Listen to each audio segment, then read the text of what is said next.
por ejemplo, revisar sus redes sociales. ¿Quién se imaginaría que a través de ello, pues, se empezaría a tomar en cuenta ese tipo de investigación, ¿no?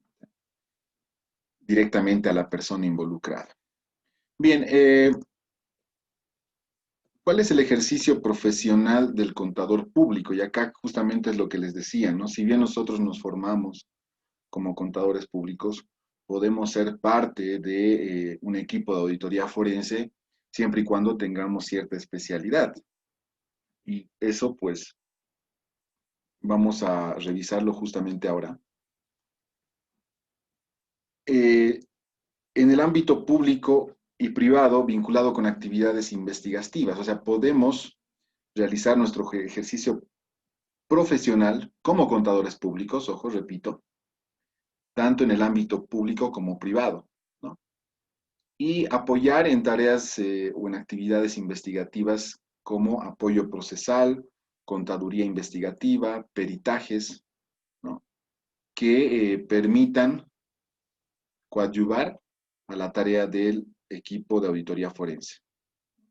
En ese sentido, es importante saber que como contadores públicos podemos ser parte de este proceso investigativo, ¿no? Apoyo procesal en nuestra área, ¿no? O sea, cómo a través de, cómo se puede cometer delitos a través, por ejemplo, de registros contables, ¿no?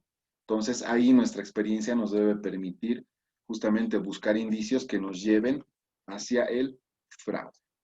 Contaduría investigativa es algo muy similar en el sentido de hacer un seguimiento a los procesos desde el enfoque contable, ¿no? Desde el enfoque contable.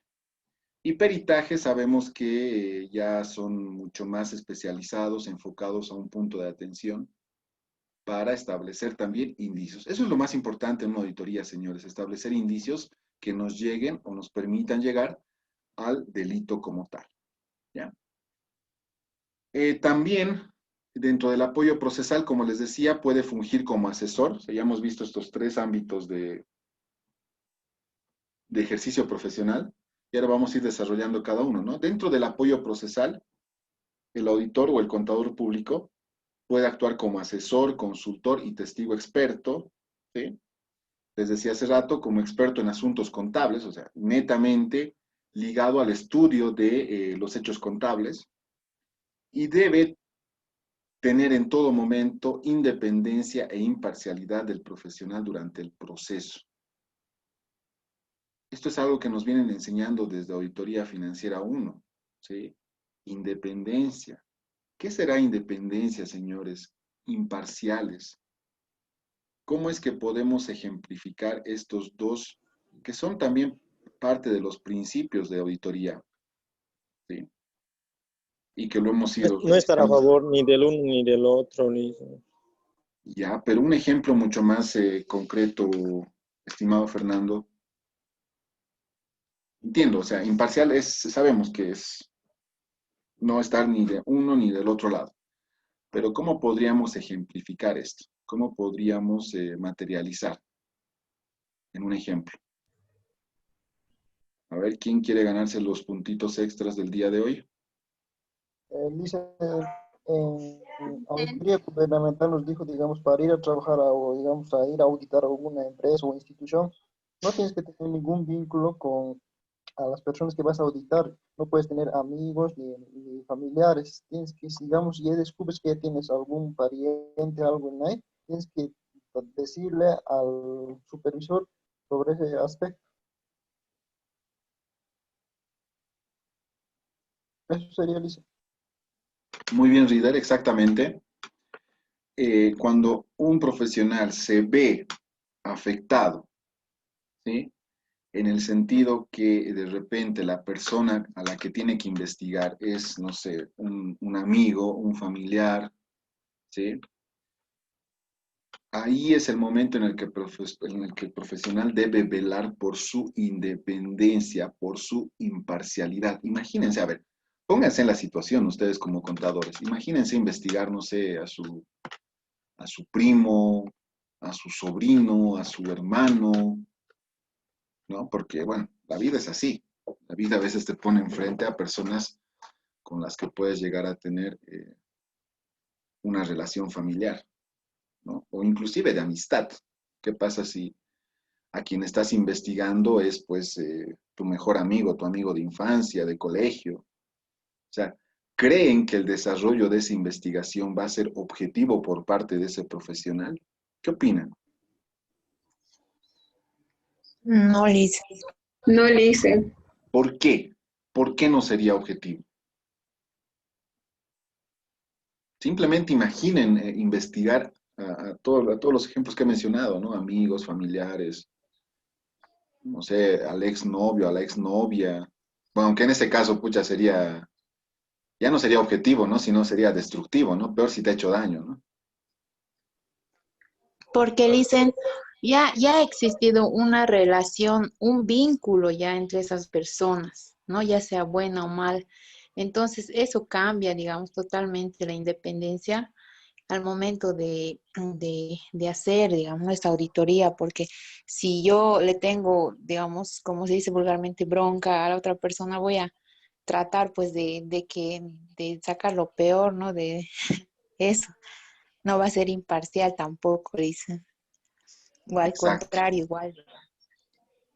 exacto, ¿no? Entonces es ahí donde se ve afectada nuestra independencia. Independencia justamente es eso, o sea, yo como auditor, y no solamente como contador público, eh, o como auditor financiero, como auditor gubernamental, no. Entonces, me refiero a cualquier tipo de auditoría, ¿no? Debemos ser capaces de admitir ese hecho y pues de alguna forma excusarse del trabajo. ¿Por qué? Porque como decía su compañera, hay un vínculo que no te va a permitir examinar, investigar de una forma objetiva a esa persona, ¿no? Porque al momento en que tú encuentras un indicio, o sea, te va a doler en el alma y vas a decir, pucha, ¿y ahora qué hago? Reporto este hecho y si lo despiden o si lo meten a la cárcel o si, o sea, te pones a imaginar todo ese tipo de situaciones, pues empiezas obviamente a dejar de perder la objetividad de tu trabajo, ¿no? Y ya dejas de ser imparcial porque estás tratando de velar ya no por tu trabajo, ¿no? Sino por el trabajo de esa persona que está involucrada en el hecho. Desde ese lado, señores, debemos tener muy en cuenta este principio de la independencia e imparcialidad. Y eso lo van a escuchar bastante, bastante. En auditoría gubernamental también van a, van a ver esto, ¿no? Y lo van a tocar mucho, a mucho más profundidad. Pero eso es, ¿no? Parece sencillo, ¿no? En ejemplos, pero imagínense el momento, ¿no? Imagínense ese momento en el que ustedes están ahí y donde ven a un involucrado que saben que es un amigo, un familiar, etcétera. ¿Ya? Entonces, mucho cuidado con esa situación, que en algún momento seguramente lo podemos vivir. En cuanto a... Dice, antes que pase, Claro que sí, Melania, adelante. no sé si me podría un poquito orientar en qué es un testigo, en un ejemplo con el anterior caso.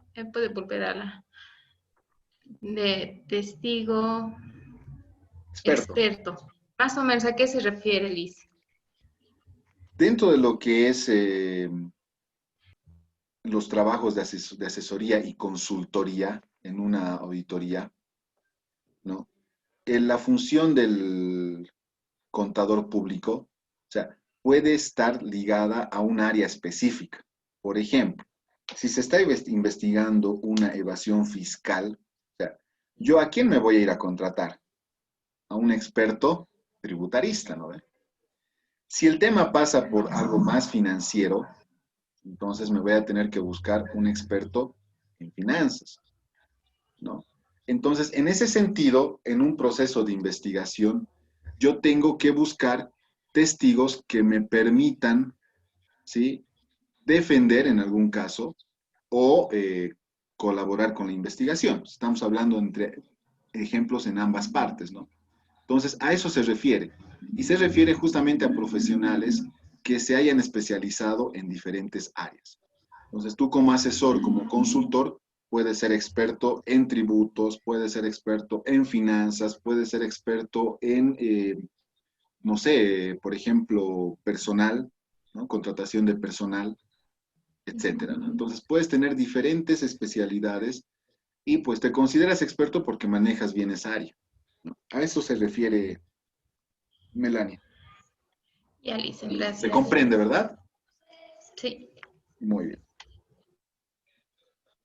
Bien, pasemos a lo que es la contaduría investigativa, ¿no? Acá tenemos que los auditores o contadores públicos tienen o pueden tener la capacidad, obviamente de acuerdo a su experiencia, de hacer investigaciones de crimen corporativo, ¿no? Disputas comerciales, reclamaciones de seguros, negligencia profesional, valoración, o sea, todo todos estos puntos que acabo de mencionar corresponden a una contaduría investigativa. Entonces, acá ya cambia el enfoque, ¿no? El contador ya se pone obviamente el pantalón y la corbata y la camisa de investigador, ¿no? Cuando hablamos de crimen corporativo, pues se ve justamente el cómo se utilizan los diferentes medios, principalmente sabemos que los estados financieros acá juegan un rol importante, y cómo a través de ellos se comete un crimen corporativo, ¿no? Entonces, ahí pues el contador público debe hacer un minucioso estudio de los hechos contables más relevantes, ¿no? Las disputas comerciales, pues acá tienen que ver más con relaciones contractuales, ¿no? Ustedes saben que, por ejemplo, cuando hay una relación contractual y una de las partes no cumple, ahí es cuando se genera una disputa comercial, ¿no? Porque existe el incumplimiento de una de las partes y existe demandas por esto. Entonces ahí el contador público también puede formar parte de esa investigación. Los reclamos a los seguros, esto es algo muy común cuando existen diferentes, y acá quizás, a ver, Lorna, ¿estás en línea?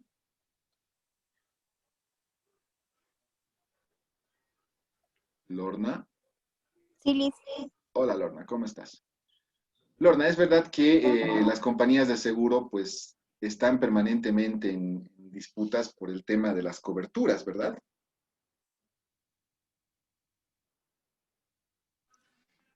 Sí, sí, Liz. Me refiero a que, por ejemplo, si ocurre una situación, un siniestro, y lamentablemente la persona afectada, el beneficiario en este caso del seguro, no llega a obtener la cobertura deseada por el seguro, existe este tipo de reclamos. ¿Estoy en lo correcto, Lorna? ¿Es así? Tú estás más en el área. Sí, sí, Liz. ¿Nos puedes dar algún ejemplo, o hacer algún comentario al respecto?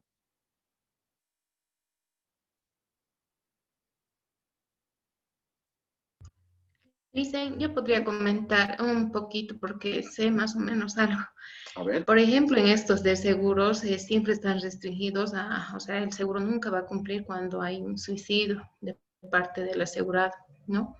Entonces, hay ciertas estipulaciones que no permiten que se cobre, por decir, un seguro. Y todas las aseguradoras, no sé si se está refiriendo a eso, todas las aseguradoras, si la muerte es por suicidio, no cubren nada, ¿no? Creo que ya hay cobertura de suicidio. Creo que sí hay. No, no hay, dice. Por lo menos hasta que yo sé, no, no hay. Una vez me ofrecieron a mí, bueno, lo estoy hablando de hace 5 o 6 años.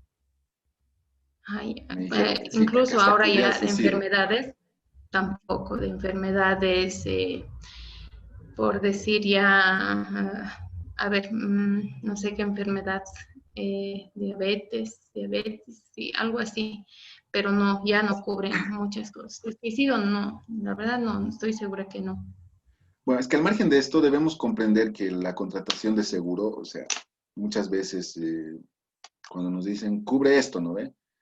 Nos vamos a tomar el dato general, pero no estudiamos en sí la parte más importante, que es la póliza del seguro, donde justamente se determinan todas las condiciones de la cobertura del seguro, ¿no? Entonces, ahí está la famosa letra chica, o sea, no, con esto no quiero decir que las empresas aseguradoras te tomen el pelo, pero lamentablemente nosotros como contratantes de ese seguro, no tomamos los recaudos de leer todo, ¿no? Y ahí justamente existen N condiciones para que la cobertura se active, ¿no? Entonces, como no estamos al tanto de todos estos detalles, muchas veces existe este tipo de situaciones, ¿no? Donde yo para poder beneficiarme de esta cobertura tengo que hacer un reclamo formal al seguro y en ese sentido, pues, hay especialistas de esto, ¿no? Y ahí obviamente la parte es justamente el que ha contratado el seguro y la contraparte es la empresa aseguradora. Y es ahí donde justamente se ven este tipo de situaciones, ¿no? Reclamos permanentes que surgen justamente a raíz de esto, ¿no? A raíz de la interpretación de la póliza y del alcance del seguro. ¿Está bien? La negligencia profesional, bueno, es verificar que si los hechos que se están investigando hayan sido cometidos por negligencia profesional. ¿Qué será negligencia profesional? La palabra negligencia abarca muchas cosas. ¿Qué opinan?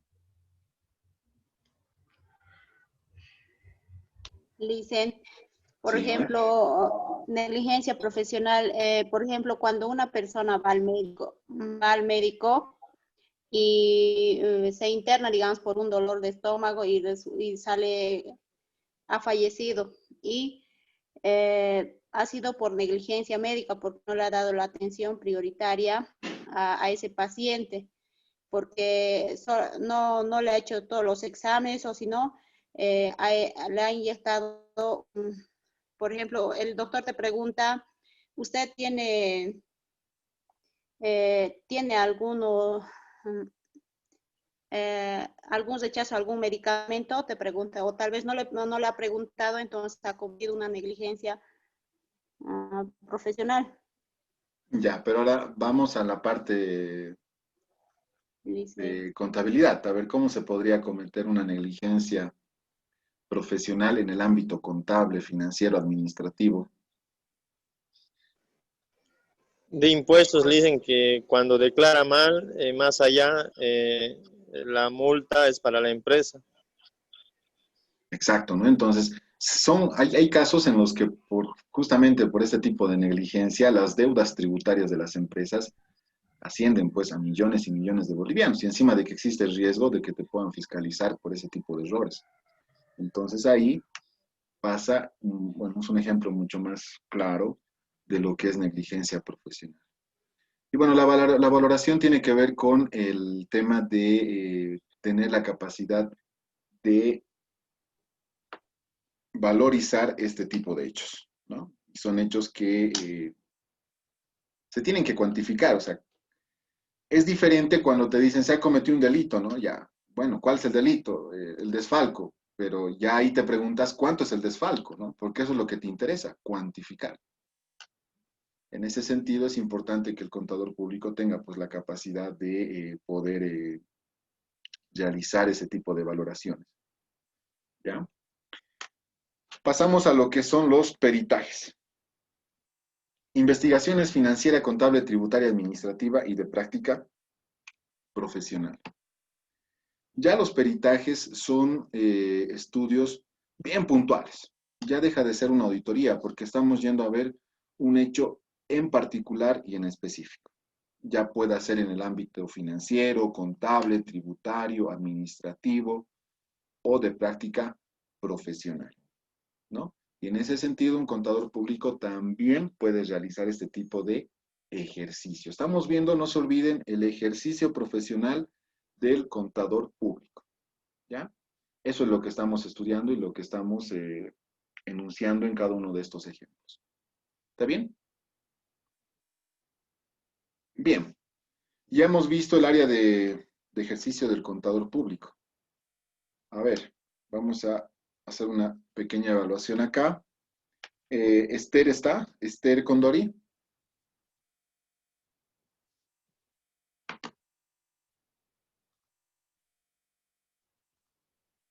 No se encuentra Esther Condori. Bien. Berta Vargas.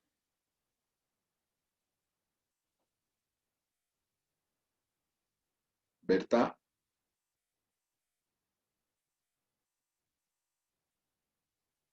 Tampoco está Berta. Noemí. Cayo. Presente, Lice. Noemí. Sí, A ver, Lice. ya hemos visto qué ejercicio profesional puede desarrollar el contador público. ¿Alguno que te haya llamado la atención, que de repente no estaba entre los que conoces?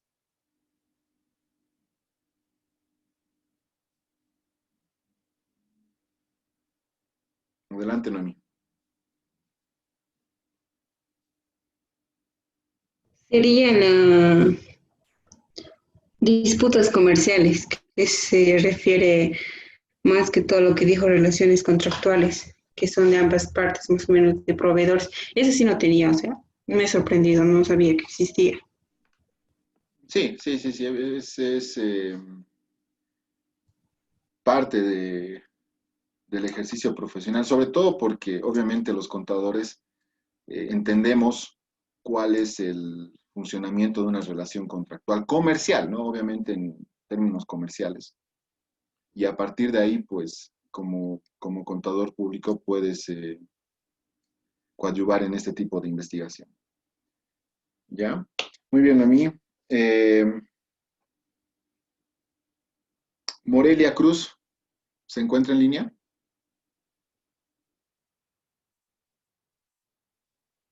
Morelia.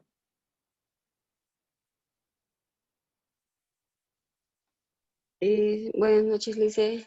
Morelia, ¿cómo estás? Un Bien, Lice. ejemplo puntual sobre el ejercicio profesional del auditor o del contador público que nos puedas mencionar y ejemplificar sobre todo, de los tantos que hemos visto. Que el contador público pueda ser testigo de la auditoría, digamos, y también que pueda participar ay, me olvidé. Bueno, me llama más la atención cuando el contador público pueda ser testigo y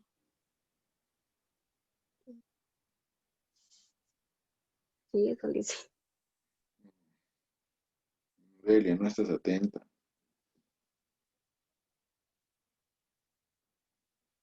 Bien, vamos a continuar, señores. Ahora vamos a ver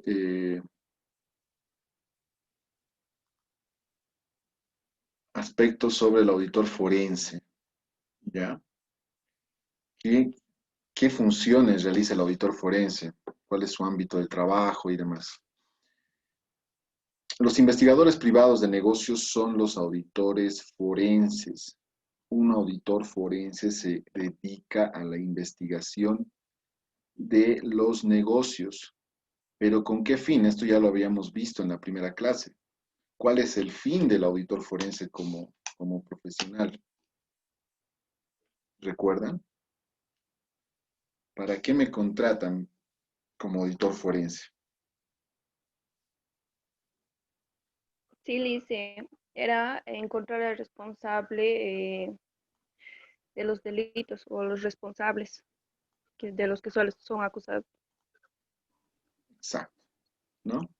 Entonces, la principal intención que tiene la auditoría forense, ¿sí?, como parte de su investigación, es poder encontrar a los responsables de los hechos, ¿sí?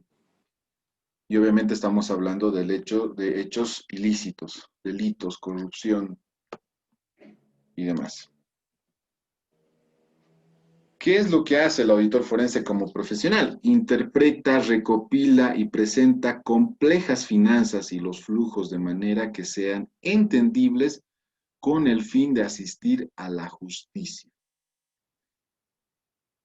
O sea, fíjense, será lo mismo hacer un estudio de estados financieros, ¿sí?, que poder traducir estos en términos mucho más fáciles de entender para asistir a la justicia? O sea, ¿a qué me refiero? ¿Será que si yo le digo, le hablo al juez, ¿no? Y le explico en términos contables el hecho como tal, ¿será que el juez me va a entender? No. No, Entonces, el auditor forense tiene esa capacidad, ¿no? Primero interpreta, luego recopila y luego hace un resumen que pueda ser entendible y que esto pueda asistir o pueda coadyuvar en la decisión del juez, ¿no? Por eso es que aquí habla de asistir a la justicia, ¿no? Entonces, esa es una de las capacidades que el auditor forense debe tener, ¿sí? Ahora, ¿cómo puedes hacerle entender a un juez esto, no? Y ahí es la capacidad justamente y la experiencia del auditor forense para poder traducir todos esos hechos en algo mucho más concreto y sobre todo entendible, ¿no? Porque si al juez le dices pasivo, patrimonio, etcétera, esto es chino para mí, ¿no? Porque normalmente un juez está más especializado en leyes y demás, pero si tú le indicas al juez, a ver, esta plata estaba aquí, esta plata ha salido de aquí y la persona se ha robado de esta forma, o sea, en términos mucho más judiciales, si se quiere decir, ahí obviamente el juez va a tomar una decisión mucho más objetiva, porque va a tener más claro el panorama y mucho más, va a tener mucho más traducido la situación, ¿no? Entonces, esa es una de las capacidades del auditor forense. ¿Qué más? El auditor forense localiza y aporta pruebas documentales a los distintos procesos judiciales en materia civil, penal, familia, comercial, fiscal, laboral, etcétera, entre otros. ¿Sí? Acá, señores, debemos comprender que el aporte de pruebas por parte del auditor forense debe ser documental. No significa simplemente documentos físicos, sino documentos que permitan establecer la responsabilidad de cada uno de los involucrados, ¿no? Y esto se puede hacer en cualquier ámbito, ¿no? No solamente financiero. Estamos viendo acá materia civil, penal, familiar, comercial, fiscal, laboral, donde puede ejercer puede ejercer su profesión el auditor, ¿no? Entonces estamos hablando de varios ámbitos de trabajo. Y es importante entender esto, ¿no? Porque a veces solamente pensamos que el auditor forense puede actuar en el ámbito financiero. No, no es así, ¿no? De hecho, hay profesionales que se dedican a, y no solamente abogados, ¿no? O sea, con esto no quiero pretender indicar de que solo sean abogados, sino que también auditores que hacen el estudio para poder establecer indicios de responsabilidad, ¿no? En todos estos ámbitos. Algo que caracteriza al trabajo del auditor también es que desarrolla su trabajo en un ambiente tenso y conflictivo entre las partes involucradas. Esto es algo normal, ¿no? O sea, el trabajo de un auditor justamente refleja que su ambiente es completamente tenso. ¿En qué sentido? En que se va a ver en medio de las partes involucradas, ¿no? Del que está denunciando y del que supuestamente es la víctima, ¿no? Le digo supuestamente porque justamente el auditor forense es quien va a determinar esa situación. Entonces, si estamos hablando de un ambiente así, sabemos que es algo complicado de manejar, ¿no? Y bueno, el auditor forense debe tener la capacidad de manejar esos momentos. ¿Ya? ¿Qué más? La conclusión emitida por el auditor forense debe apoyarse en evidencias apropiadas y suficientes como notas, entrevistas, declaraciones, pistas y documentos válidos y legales. Señores, ¿qué es evidencia? Ustedes ya son básicamente contadores públicos, auditores. ¿Qué será evidencia?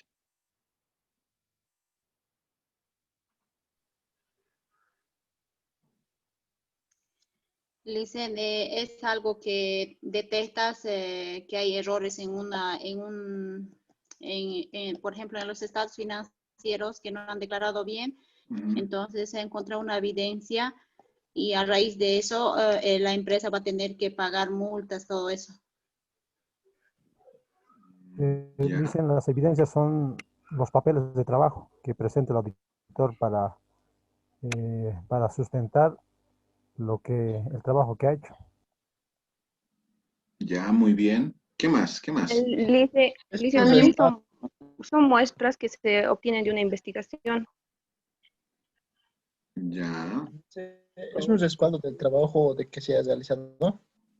También, muy bien. También son información y documentación que se puede Donde recabar. avala, dice, eso, la evidencia avala del crimen que se le está acusando, digamos. Eso es algo muy importante, ¿no? Avala. Si hablamos de auditoría financiera, las evidencias avalan no solamente el trabajo del auditor, sino también el tipo de opinión que se va a vertir, ¿no? Entonces yo no puedo decir, este estado financiero va a tener un informe o una opinión negativa. ¿Pero por qué va a tener una opinión negativa? Porque tengo evidencia suficiente que respalda esa decisión, ¿no? Lo mismo pasa en la auditoría forense. En la auditoría forense se van a buscar evidencias que van a respaldar la conclusión final, ¿no? Entonces, la conclusión final llegaría a ser como que la comunicación de resultados, ¿no? Para manejar sinónimos y una analogía en cuanto a los ejemplos, ¿ya? Y si nosotros vamos a concluir respecto a una investigación, debemos respaldar esa conclusión, ¿no? Ese informe. Entonces, no simplemente decir, sí, el señor Pari es culpable, pero ¿por qué es culpable? Porque se ha encontrado suficiente evidencia respecto al desfalco de fondos. ¿Qué ejemplos? Ahí está la evidencia, ¿no? Ya. Evidencia es justamente todo lo que se ha encontrado, por ejemplo, en su Facebook. Evidencia es las transferencias de dinero que ha realizado a sus novias, a su familia, ¿no? Entonces, eso es evidencia, señores. Y fíjense que si bien estamos utilizando paralelamente la auditoría financiera y forense, el concepto de evidencia como tal, pues no deja de ser el mismo, ¿no? Estamos hablando de los respaldos que nos van a servir para llegar a nuestra conclusión, ¿no? En este caso, conclusión para un proceso de auditoría forense y en el caso de auditoría financiera para poder vertir nuestra opinión. ¿Se entiende esta diferencia, señores? Sí. Muy bien, muy bien. Ya estamos acabando. Vayan poniendo presente, por favor. Conocimientos, habilidades y actitudes. Adelante, Fernando. Me estará anotando, Licen. No veo que cuando yo opino vea sus hojitas. ¿Te estaré anotando qué cosa? ¿Tu participación? No, lo considero, Fernando. Pero yo pregunto, cuando pregunto tienes que responder. Cuando ya yo les estoy haciendo participar y les digo, ¿no? A partir de aquí empieza la evaluación, ahí es donde yo anoto, ¿sí? Pero esto sí lo valoro porque sé que estás dentro y estás atento en la clase. No te preocupes, ¿ya? Eso sí lo voy a valorar desde otro punto de vista, desde otro enfoque, Fernando.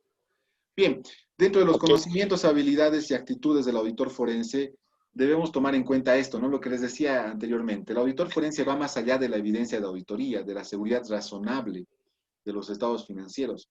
Evalúa e investiga al 100% centrándose en el hecho ilícito y en la mala fe de las personas.